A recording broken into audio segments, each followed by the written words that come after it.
Hangi yer? Hangi yer? Ramazan abi çek bakalım. Sen daha rahat çekersin. Dene.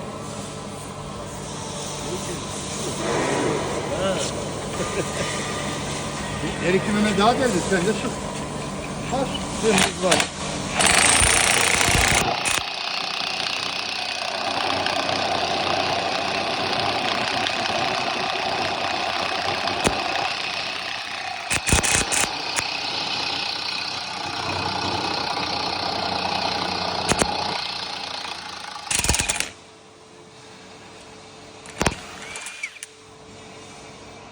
Sen aynı şekilde.